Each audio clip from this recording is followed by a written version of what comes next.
Hey Benadam Tov, my name is Tony Janae, and I am going to get into the vibes of L&L, which is a book that I'm writing, and I have free time right now, so I'm gonna go ahead and do what I gotta do to get cute. I put on these PVC pants that are honestly really uncomfortable, and I'm probably gonna take off because it's not fun to write when you're not comfortable. And then I have on this like shirt that I've had in my closet forever. It's just a long sleeve shirt. I have no idea. I think it was a hand-me-down from my mom, which is awesome. Love that for me. Love being able to wear my mom's clothes. But yeah, this is I think one of her shirts, and I don't have a bra on. And then I did fashion twists for my hair because I decided that I wanted to wear fake hair again. Okay, I was missing it. I'm not gonna lie. I was seriously missing wearing fake hair, but I'm on a journey growing out my natural hair. So this is not like damaging my hair. I did this myself. It's actually really booty and ratchet, but you can't tell that, hopefully. Hopefully I'm pulling it off. But yeah, so let's transform this place. I'm honestly going to try and forget about the camera even being on. So I just need to relax because I don't want YouTube to interfere with L&L, which is what I'm gonna call my book online. It's like another name for it. But yeah, I don't want YouTube to interfere with L&L. And I think anybody who brings their writing onto the internet feels the same. Like you don't want any sort of, I don't know, just I don't want to hold back. I don't want to think about the camera. I'm truly trying to get into a creative mindset right now, and I don't want to think about what people are going to think of me. And I think that's, just to get deep real quick, to analyze myself, because I'm constantly analyzing myself. I think that does stem from insecurity a little bit, because that's why I got ready, so that when I'm filming, I don't have to think about what I look like. I don't have to think about, do I not look at it? Blah, blah, blah. You know what I mean? So ultimately, I got cute so that I could kind of just zone out. But like I said, I'm probably going to take these pants off, girl, because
So something I wanted to do differently this time around was really make sure I'm focusing on the actual world building. So believe it or not, this is a map, and it's a very oh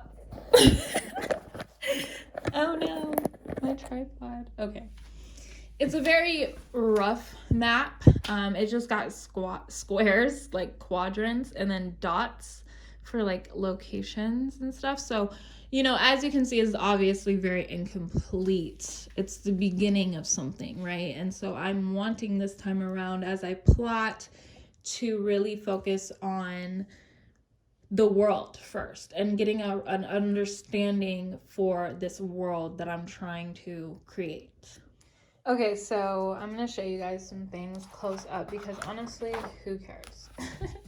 Like, nobody else is gonna write this thing but me. So, this is really hard to see, but this is a map. And this is telling me kind of the relationship between the different continents in my country, or in my world. Each country, you know, why they fuck with each other, why they don't. Why they would work with this country. It draws an arrow saying that the Maine or the ghetto, they have a direct relation to Creighton, Africa. And Africa and the ghetto and stuff like that, that is all real world inspiration. I think about how the real world works. But of course, then I add fantasy to it. So the garden's mothers, you know, they're directly related to the center of the garden, and then Creighton. And the wastelands are directly connected to blah, blah, blah for these reasons. And so there's a lot of stuff going on here, and I'm really excited to re-explore this. And this is what I mean when I say, like, this honestly, it's not to say it's all bullshit. It's definitely not. But I don't mind if, you know, somebody sees it right now, because this is all very incomplete. This is all just fun. But I'm trying to get serious, and I will get serious here. But anyways, so I like to draw. I'm not good at drawing. I'm trying to learn how to draw, but I'm kind of just showing visuals. I like visuals. I'm a very visual person, and I like to see what things look like. So I just take these pictures off of the internet. So I have no rights to any of the actual pictures you see here. They're all from like Pinterest, and I'm sure you've seen them before if you're into YA or adult fantasy. So here I just took like pictures of things, and then I gave a little blurb about each picture, but I was obviously trying to focus on pictures that are going to tell the story, focusing on like elements that are going to tell the story. But this is really fun, like coming up with like these types of characters, these types of badass women characters, marked territory, like this danger. I love this kind of stuff, the Fallen Slayers, that kind of Mortal Kombat sci-fi feel. I love it, but also a nice like mental psychology thing going on. So this is really ugly. So like this is what you're gonna see a lot of in the beginning, and I think this is what makes me feel like an amateur or something, or like I'm just like a crazy person, because things just look ugly because I can't draw. But you got to get over that. So then here, this is actually very real, and I'm excited to share this. This is the garden, right? This is one of my main cities in my world. And this city is kind of like the perfect utopia village, if you will. And I kind of needed to see it, so I just really quickly threw together some sketches of some of the like more prominent buildings and schools and houses. And just put that on a piece of paper and imagined if this was the garden, here's where these things would be located. And then here's my main character, Alice Valentine. She, you know, and this is kind of her world and what she has going on in her world. There are dark things after her. Yes. Okay, blank paper. That's lovely. So then this is kind of like the concept of my book right here. These are kind of the main people, and I do draw inspo from the Hebrew scriptures where we talk about Cain. Okay, so there's another drawing. Let's put that away. I don't think that's filled up with anything else. So this is exciting. It actually excites me to see blank paper because I am ready. I am ready to fill this up. Honestly, I'm so ready.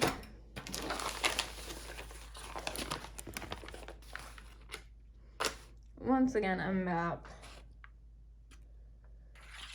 Yeah. but then you can see I have like math calculations over here. So at one point I was doing math for like something else, and I just was not taking this seriously, and I wasn't like giving it the respect it deserves. I'm glad I've kept it. It's more of a momentum at this point. Memento, I mean, at this point. And I love it. That's kind of how I feel about that one. I'm definitely going to need to make a new one because that is raggedy AF. Okay, so today I'm like super, well, I've been trying to get into the vibes of LNL, which is my book that I'm trying to write. And I'm just like having a slow time getting into it, and I'm hungry.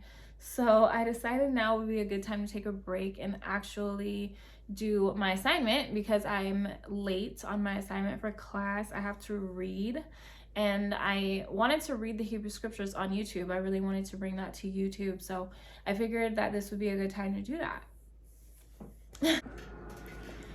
Okay, so what I decided is this time around, I really want to focus more in the beginning on the world building aspect of my book and really get a better understanding of what the actual world is like.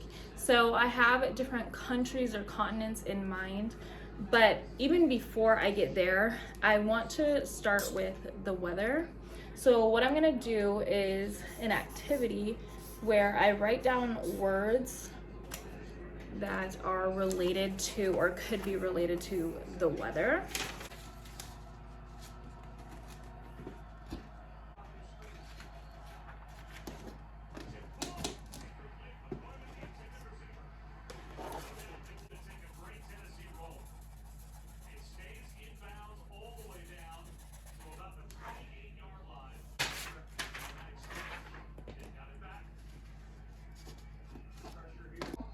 Okay, so I'm starting with the word wet, for example.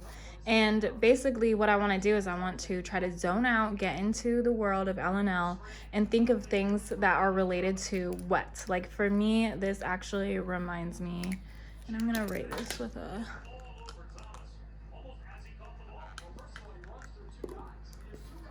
So,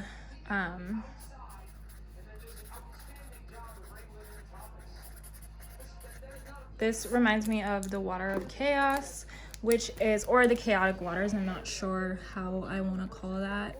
But this basically is hell, essentially. You can think of it as hell. And the earth gods go here after they've died. But it's sort of a noble place to go. Not all gods go here. That doesn't need to be there.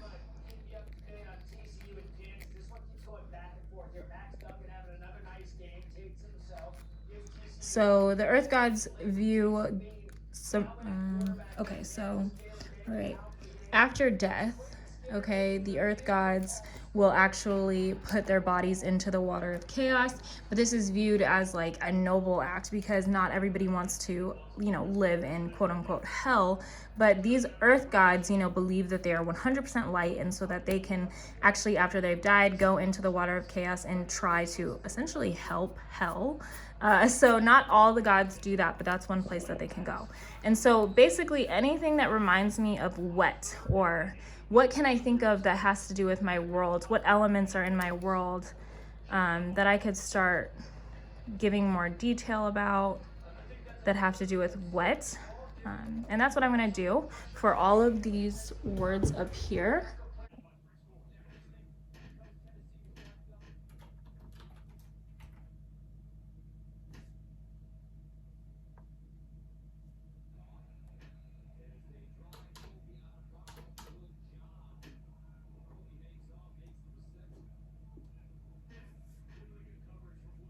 When we were a motorized bicycle company, they said that's fine for the streets, but you'll never win a race. They said motorcycle.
what you said to me. I know you've been hurting, waiting on a train that just won't come. The rain, it ain't permanent, and soon we'll be dancing in the sun. We'll be dancing in the sun. We'll sing our song together. We'll sing our song together. We never miss the flowers until the sun's down. We never count the hours until they're running out. You're on the other side of the storm now. You should be so proud. Better days are coming. Better days are coming for you.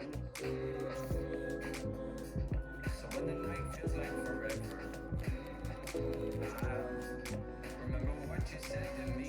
I know you've been hurting, waiting on a train that just won't come. The rain, it ain't permanent, and soon we'll be dancing in the sun. We'll be dancing in the sun. We'll sing our song together. We'll sing our song together. We'll sing our song together. We'll sing our song together.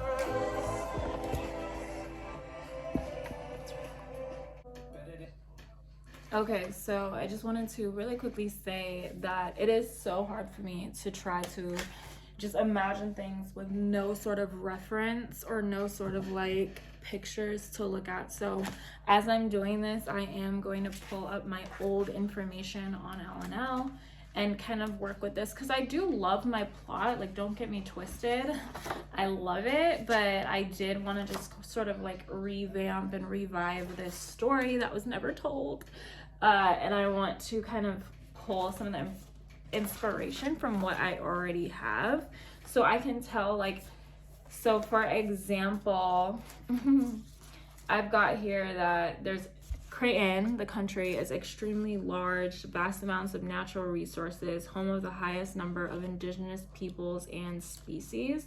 So some of the things I could start doing is like naming what indigenous plants they have there or species, or kind of like thinking of new animals, or just anything, you know, literally can imagine whatever I want. Possibilities are freaking endless. But I am just gonna start referencing this as well, and I'm gonna continue to do this activity. Your story's gonna change. Just wait for it.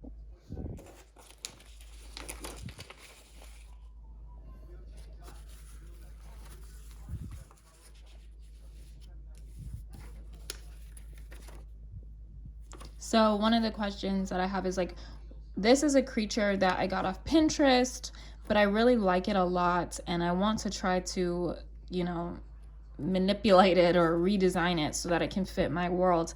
But my question is, where would I find something like this in my world? Where would this thingamajig live? You know what I'm saying?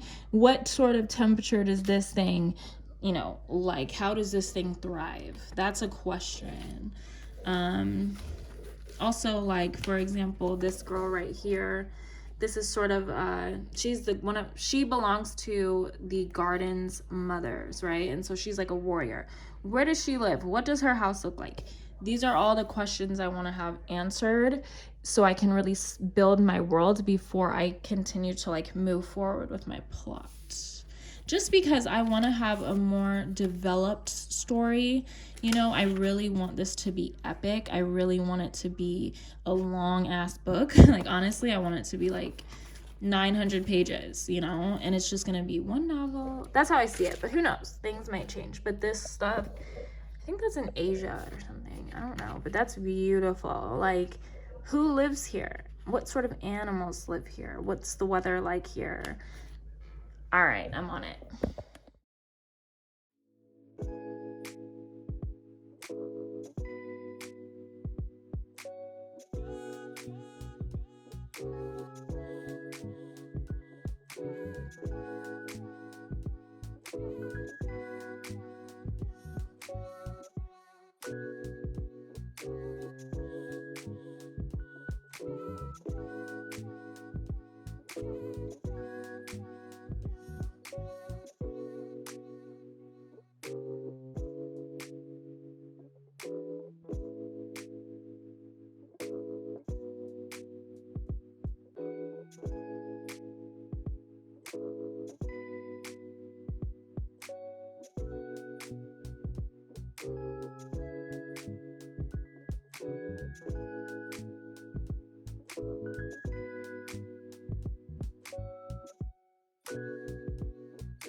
the really cool things that I got from this was that I can ask questions, which will lead me to going deeper into my plot.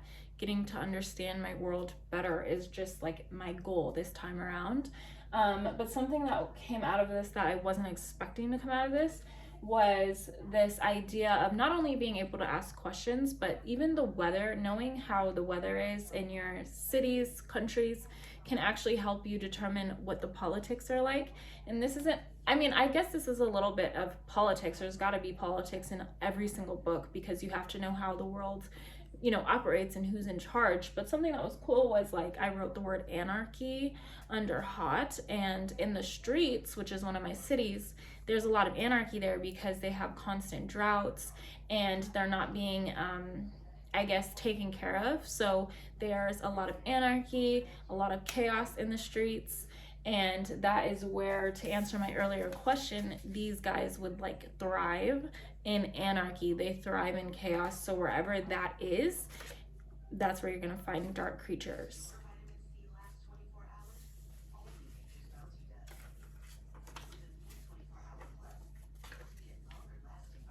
So like something like this is really cool too. It's a really cool picture. I don't know. My eyelash is like coming off. But yeah, this is a really cool picture as well. And I could see this being for like this, you know, this is like boss status, like only the earth gods have stuff like this. I would not expect to see this in like the garden or the streets. This is some straight up Creighton stuff going on here. But kind of that like peaceful, serene, starry night, warm weather, like perfect weather. That's what they get in Creighton because that's where the gods live and the gods are at peace. And so then you get peaceful weather. But that's not everything, obviously. But yeah, I like that. That's kind of cool.